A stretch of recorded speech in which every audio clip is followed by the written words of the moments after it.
NEET classes में आप सभी का स्वागत है। आज हम 11वीं क्लास की पुस्तक भारत के भौतिक पर्यावरण पर चर्चा करेंगे। अध्याय होगा 6, जिसका नाम है प्राकृतिक संकट तथा आपदाएं। परिवर्तन जो बुरा अनुभव दे उसे आपदा व संकट कहते हैं। ये बुरा अनुभव दो आधारों पर प्राप्त होता है। एक हमारा हो जाएगा मानव जनित और दूसरा हो जाएगा प्राकृतिक जनित। मानव जनित में या मानव जनित के कुछ उदाहरण हैं, जैसे युद्ध, वायु प्रदूषण, ध्वनि प्रदूषण इत्यादि। प्राकृतिक जनित के अंतर्गत भूकंप, ज्वालामुखी, चक्रवात आदि को शामिल किया जाता है। क्वेश्चन नंबर 1 है, निम्न में कौन मानव जनित आपदा या संकट नहीं है? तो इसका जवाब है डी, वनों में आग लगना। आग लगना एक प्राकृतिक घटना होती है। हालांकि कभी कभी मानव अपने स्वार्थवश भी वनों में आग लगाता है, लेकिन ज़्यादातर ये घटनाएं प्राकृतिक रूप से ही होती हैं। क्वेश्चन नंबर 2 है, अधिक सुरक्षित संसार के लिए कार्य योजना किसे कहा गया है? तो इसका जवाब है ए, योकोहामा रणनीति। योकोहामा रणनीति 1994 में लाई गई थी। इस रणनीति के तहत प्राकृतिक आपदा न्यूनीकरण,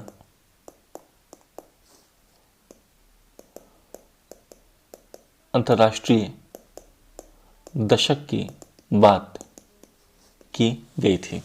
क्वेश्चन नंबर 3 है, प्राकृतिक आपदाओं का वर्गीकरण मुख्यतः कितने आधार पर किया जाता है? तो इसका जवाब हो जाएगा डी, 4। ये 4 आधार हैं। जो पहला आधार है वो है वायुमंडलीय, दूसरा आधार है वो है भौमिक, तीसरा आधार है जलीय और चौथा आधार है जैविक। क्वेश्चन नंबर 4 है, अनेकता में एकता वाली धरती के नाम से किसे जाना जाता है? तो इसका जवाब हो जाएगा सी, भारत। क्वेश्चन नंबर 5 है, इंडियन प्लेट प्रतिवर्ष उत्तर व उत्तर पूर्व दिशा में कितनी सेंटीमीटर खिसक रही है? तो इसका जवाब हो जाएगा डी, 1 सेंटीमीटर। क्वेश्चन नंबर 6 है, गुजरात में किस वर्ष प्रचंड भूकंप नहीं आए हैं? तो इसका जवाब हो जाएगा सी, 1993। 1993 में महाराष्ट्र में भूकंप आया था, जबकि 2001, 1956 और 1819 में गुजरात में भूकंप आया था। यहाँ मैं यह बता दूं कि महाराष्ट्र में 1993 के अलावा 1967 में भी भूकंप आया है। क्वेश्चन नंबर 7 है, भूवैज्ञानिकों के अनुसार किन क्षेत्रों में भ्रंश रेखा गुजरती है? तो इसका जवाब है सी, ए तथा बी। लातूर तथा उस्मानाबाद से भ्रंश रेखा गुजरती है। क्वेश्चन नंबर 8 है, राष्ट्रीय आपदा प्रबंधन संस्थान ने भारत को कितने भूकंप क्षेत्रों में बांटा है? तो इसका जवाब होगा डी, 5।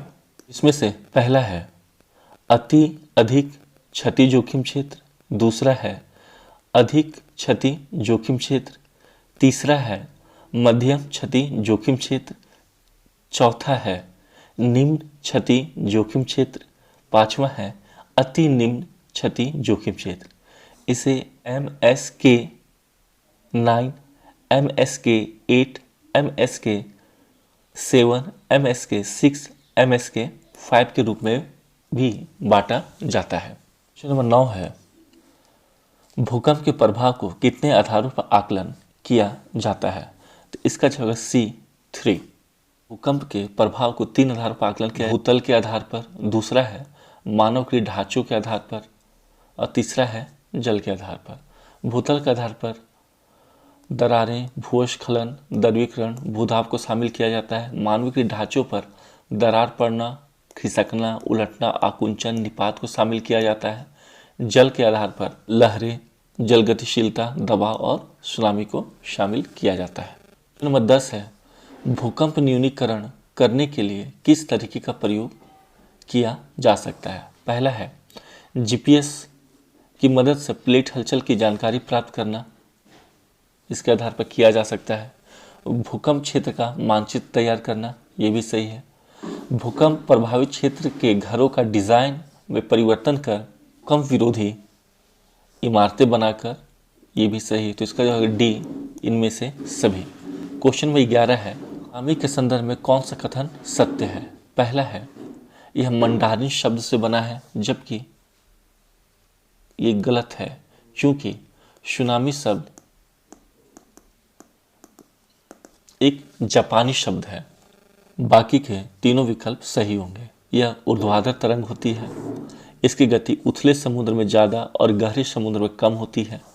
गहरे समुद्र में सुनामी की लहरों की लंबाई अधिक और ऊंचाई कम होती है। क्वेश्चन नंबर 12 है, भारत ने अंतर्राष्ट्रीय सुनामी चेतावनी तंत्र में शामिल होने की घोषणा किस आपदा के आने के बाद की थी। तो इसका जवाब हो जाएगा 2004 में आई सुनामी। क्वेश्चन नंबर 13 है, तटीय क्षेत्र में अक्सर उष्णकटिबंधीय चक्रवात जब 180 किलोमीटर प्रति घंटा की गति से टकराते हैं तो उसे क्या कहा जाता है। तो उसे तूफान मुहर्रमी की संज्ञा दी जाती है। क्वेश्चन नंबर 14 है, राष्ट्रीय बाढ़ आयोग ने देश के कितने करोड़ हेक्टेयर भूमि को बाढ़ प्रभावित क्षेत्र घोषित किया है। तो इसका जवाब हो जाएगा 4 करोड़ हेक्टेयर भूमि को। नंबर 15 है, निम्न में किस राज्य में सर्वाधिक बाढ़ आते हैं। तो इसका जवाब होगा डी, बिहार। क्वेश्चन नंबर 16 है, निम्न में किस राज्य में नवंबर से जनवरी के बीच बाढ़ आती है। तो इसका जवाब होगा डी, तमिलनाडु। ऐसा यहाँ इसलिए होता है क्योंकि यहाँ लौटते हुए मानसून या उत्तर पूर्व मानसून का प्रभाव होता है। नंबर 17 है, बाढ़ आने के कारण क्या है। मानसून की तीव्रता, प्राकृतिक तंत्र का अवरोध होना, प्राकृतिक आपदा। तो इसका जो डी, इनमें से सभी। क्वेश्चन नंबर 18 है, बाढ़ को रोकने के लिए निम्न में कौन से कदम उठाने चाहिए। पहला है बाढ़ क्षेत्र में तटबंध बनाना, दूसरा है नदियों पर बांध बनाना, तीसरा है वाहिकाओं पर बसी जनसंख्या को कहीं और बसाना। तो इसका आंसर हो जाएगा डी, इनमें से सभी। 19 है, सूखा के कितने प्रकार होते हैं। तो इसका जवाब हो जाएगा ए, 4। ये 4 प्रकार में जो पहला प्रकार है उसे मौसम विज्ञान संबंधी सूखा कहते हैं, जबकि दूसरा है उसे कृषि सूखा कहते हैं, तीसरा है जल विज्ञान संबंधी सूखा और चौथा है पारिस्थितिक संबंधी सूखा। क्वेश्चन नंबर 20 है, भूमि आर्द्रता सूखा किसे कहा जाता है। तो इसका जवाब हो जाएगा बी, सूखा। सूखा को ही भूमि आर्द्रता सूखा कहा जाता है। मौसम विज्ञान के अंतर्गत जो सूखा होता है इसमें लंबे समय तक वर्षा नहीं होती है। वहीं वृष्टि के बाद यदि जल स्तर नीचे गिर जाए तो उसे जल विज्ञान संबंधी सूखा कहा जाता है। वहीं जल की कमी से जब पारिस्थितिकी तंत्र क्षतिग्रस्त हो जाता है तो उसे पारिस्थितिकी संबंधी सूखा कहा जाता है। यहाँ आपको यह भी जानना चाहिए कि जब लंबे समय तक कम वर्षा अत्यधिक विकिरण जलाशय तथा भूमिगत जल का कम होना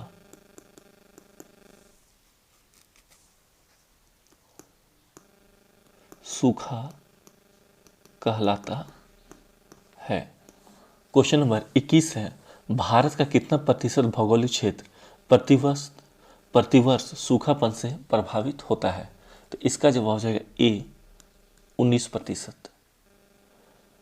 यहाँ आपको यह भी जानना चाहिए कि जनसंख्या का 12% हर वर्ष सूखा से प्रभावित होता है। क्वेश्चन नंबर 22 है, सूखे की तीव्रता के आधार पर इसे कितने भागों में बांटा गया है? तो इसका जवाब हो जाएगा B3। 3 क्षेत्रों में बांटा गया है। इस 3 जो पहला है वो है अत्यधिक सूखा क्षेत्र, दूसरा है गंभीर सूखा क्षेत्र और तीसरा है सामान्य क्षेत्र। क्वेश्चन नंबर 23 है, फसल बर्बाद होने से अन्न की कमी हो जाती है, इस घटना को या इस स्थिति को क्या कहा जाता है? तो इसे अकाल की संज्ञा दी जाती है, जबकि जब चारा कम हो उसे तृण अकाल कहा जाता है, और जब जल की कमी हो जाए तो उसे जल अकाल कहा जाता है। और जब आपका ये तीनों घटनाएं अकाल, तृण अकाल तथा जल अकाल एक साथ हो जाए तो उसे त्रिकाल की संज्ञा दी जाती है। क्वेश्चन नंबर 24 है, भूस्खलन को कितने क्षेत्रों में बांटा गया है? तो इसका जवाब हो जाएगा D5। इसमें इसे अत्यधिक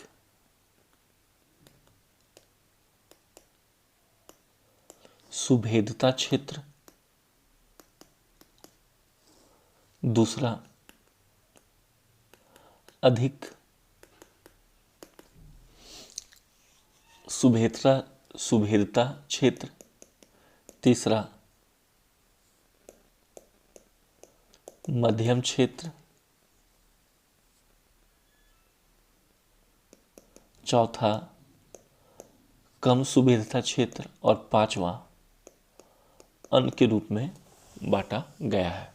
क्वेश्चन नंबर 25 है, निम्न में से किस आपदा की भविष्यवाणी सबसे सटीक की जा सकती है? तो इसका जवाब हो जाएगा डी चक्रवात।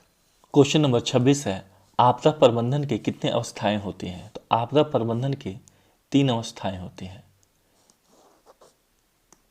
इसमें जो पहली अवस्था है वो आपदा से पहले की है, जबकि जो दूसरी अवस्था है वो आपदा के समय की है, और तीसरी अवस्था है वो है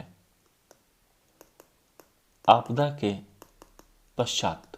इससे पहले में निम्न कार्यों पर फोकस किया जाता है। इसमें आंकड़े व सूचना एकत्र किए जाते हैं, आपदा के संभावित क्षेत्रों का मानचित्र बनाया जाता है, लोगों को आपदा के लिए जागरूक किया जाता है। आपदा के समय में जो कार्य किए जाते हैं उसमें पहला ये होता है कि आपदा ग्रस्त क्षेत्रों से लोगों को बाहर निकाला जाता है,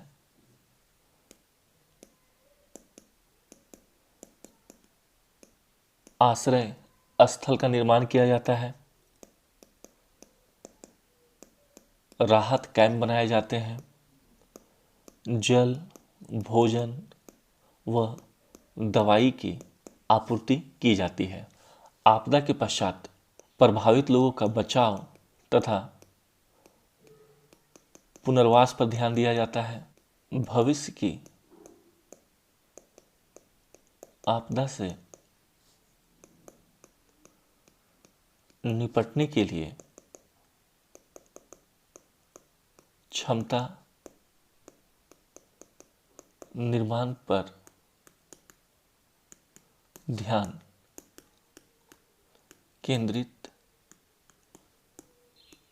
किया जाता है।